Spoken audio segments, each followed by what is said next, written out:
안녕하십니까. 주요 국내외 뉴스를 통해서 주식 투자의 포인트를 살펴보는 크로스체크 이데일리 이정훈입니다. 예, 저희 준비한 기사 살펴보시겠습니다.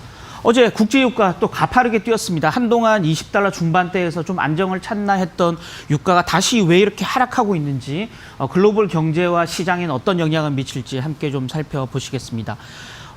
근데 그 외세에 저항했던 동학운동에 비교될 정도로 개인 투자자들의 우리나라 주식, 특히 삼성전자 매수세가 가파른데요. 관련해서 증권사들은 오히려 목표 주가를 내리고 있다라는 얘기들 함께 좀 살펴보시겠습니다. 어제 제가 이 코너를 통해서 한번 소개해드렸던 오늘 하루의 관전 포인트라고 얘기했던 코로나 긴급 지원금 어떻게 최종적으로 결정이 됐는지 내용을 간단하게 좀 살펴보시겠습니다. 기사 이쪽 좀 작게 나와 있는 부분 보실 텐데요. 여기 WTI, 서부 텍사스산 원유 가격 추이를 나타내는 그래프인데요. 이게 지금 불과 지금 1월 2일, 그러니까 올 초죠. 올 초에 배럴당 지금 60달러가 넘어갔던 국제 유가가 지금 어제 장중 보면 최저가 19.92달러, 또 간밤에 있었던 기준으로 보면 19.27달러까지 지금 가격이 내려가 있는 상태입니다. 거의 3분의 1 토막으로 국제 유가가 내려가 있다라는 건데요. 왜 이렇게 국제 유가가 내려가고 있는지 핵심적인 부분들은 이 코너를 통해서 몇 차례 살펴드렸지만 지금 전 세계에서 미국을 제외하고 가장 많은 산유량을 가지고 있는 국가 두 나라가 있죠. 오펙의 맹주 사우디아라비아, 또 비오펙 국가들 가운데 가장 생산량이 많은 러시아, 이 두 나라 간의 증상 경쟁이 지금 벌어지고 있다라는 거죠. 공급량이 늘어나면 가격이 떨어진다. 이거는 수급의 원칙상 당연한 거고요. 공급을 계속 늘리기 위한 치킨 게임이 지금 벌어지고 있다. 왜 이렇게 합의가 불발됐는지, 감산 합의가 불발됐는지는 이 코너를 통해서 여러 차례 소개해드렸기 때문에 그 세부적인 내용들은 좀 생략을 하겠고요. 일단은 공급량이 늘어나고 있기 때문에 가격이 줄어들고 있다.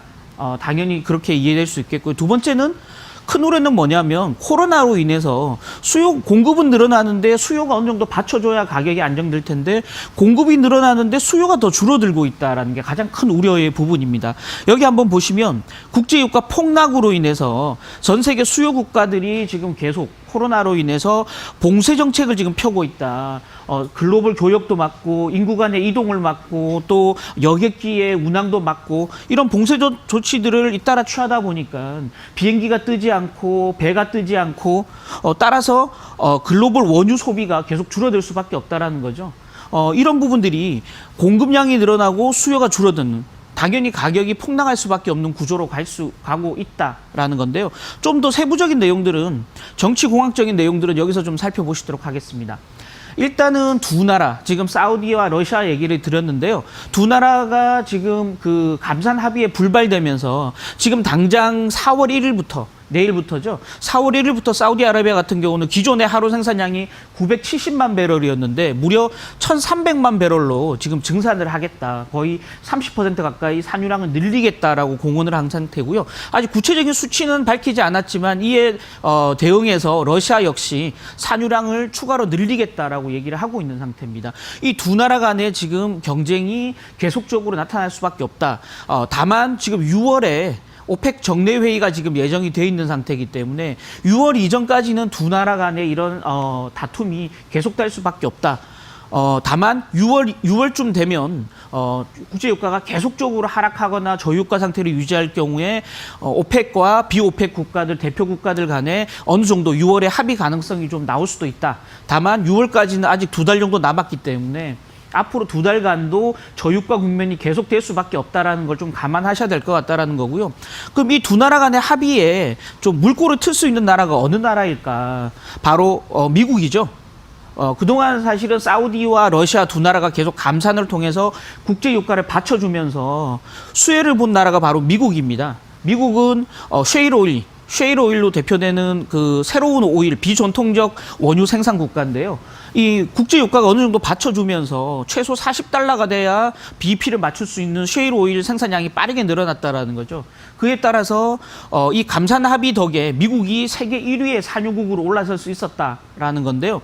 그 이득을 많이 본 미국이 사실은 이 중재 역할을 해줘야 되는데 지금 미국이 중재 역할을 제대로 못 해주고 있다는 겁니다.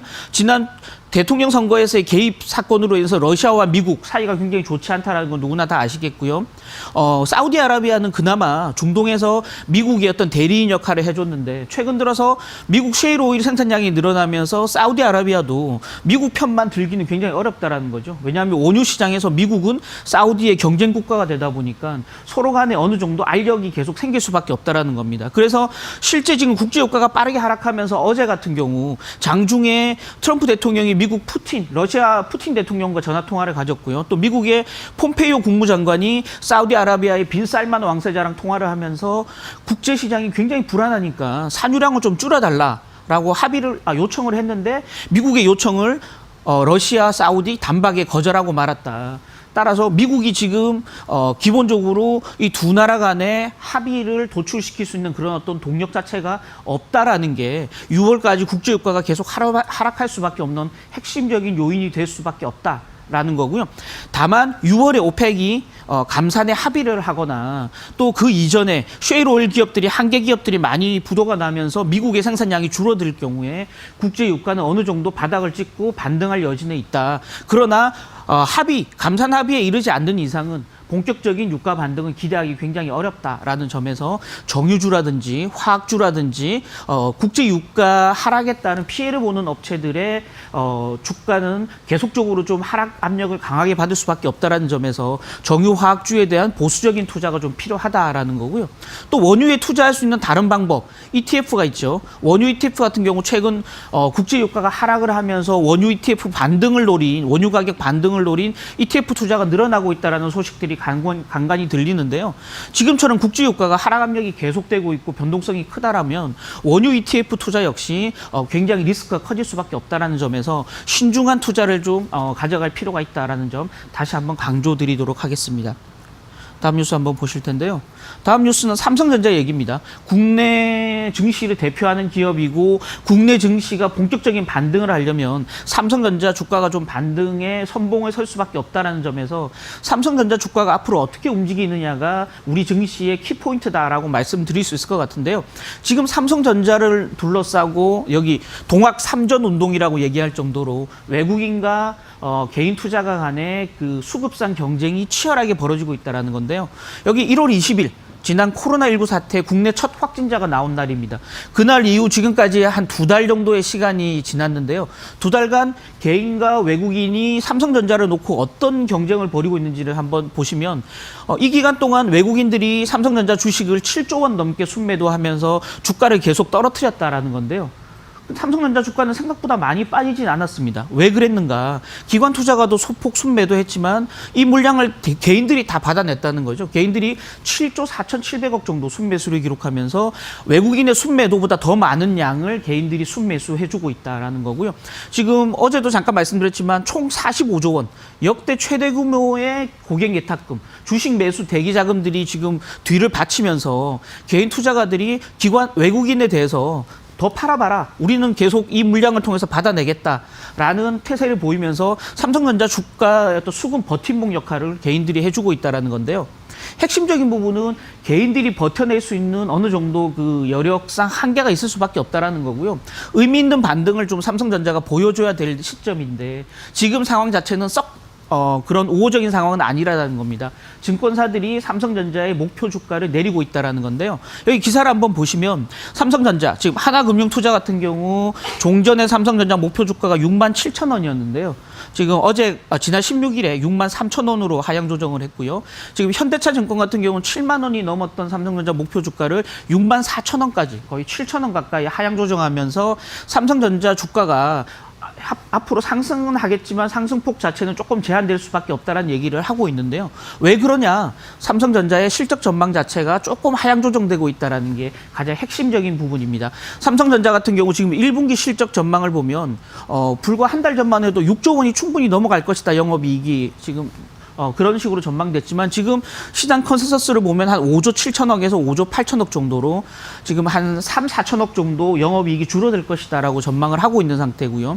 이에 따라서 삼성전자 주가 자체의 어떤 그 상승 동력이 조금 약화되는 국면이다라고 말씀드리고 있는 상황입니다.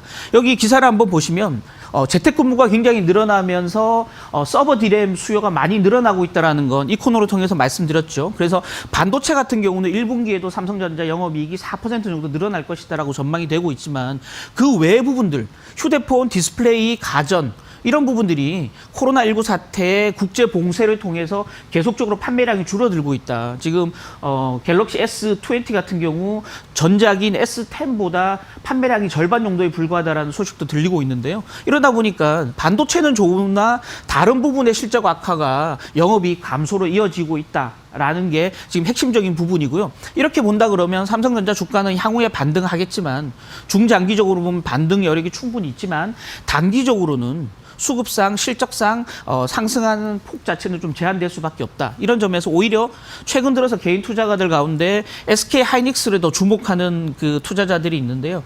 SK 하이닉스는 사실은 휴대폰이나 가전 부분이 없이 반도체 부분에 100% 의존하는 기업이다 보니까 반도체 경기가 좋을 때 오히려 단기적으로 SK 하이닉스가 삼성전자보다 주가 상승 탄력이 훨씬 좋을 수 있다라는 기대감들이 있는데요.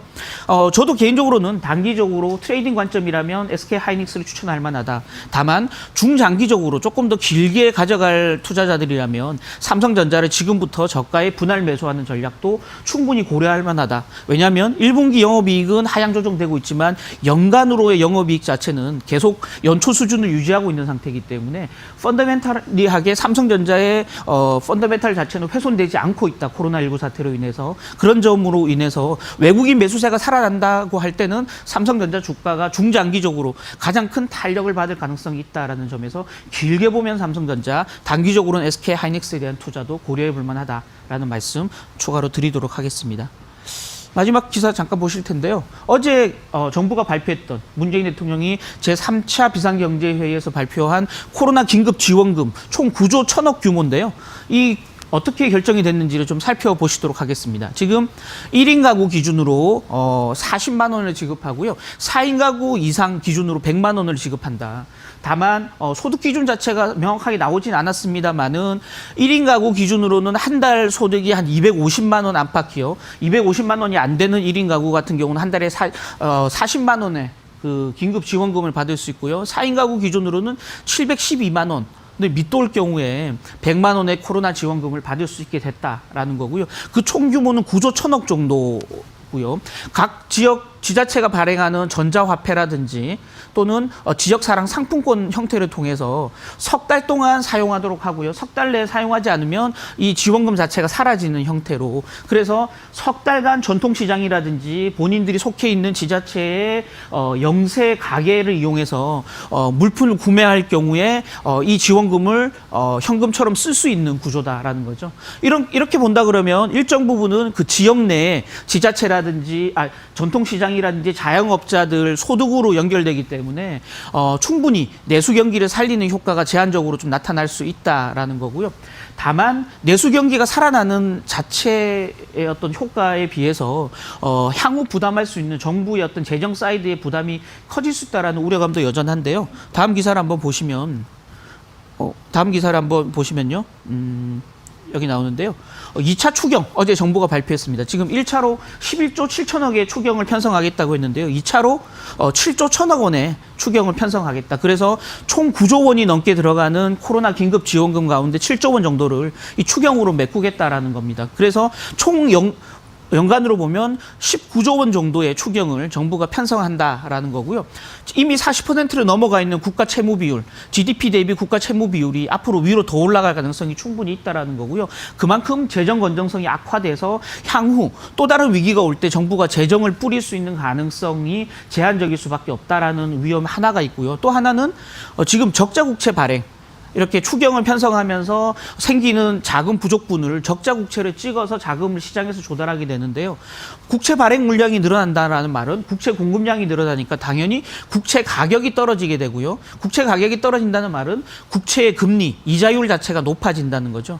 금리가 위로 올라가면 경기에 악영향을 미칠 수 있고요. 또 국채 금리의 영향을 받는 회사채 금리가 위로 올라가면서 기업들의 차입 부담 자체가 늘어날 수 있다라는 부분들은 향후에 부담이 될 텐데요. 정부가 어느 정도 적자 국채를 찍을지 향후에 정부의 추가 대책이 나올 경우에 실제 이런 회사채에 미치는 영향들을 다시 한번 이 코너를 통해서 소개해 드리도록 하겠습니다.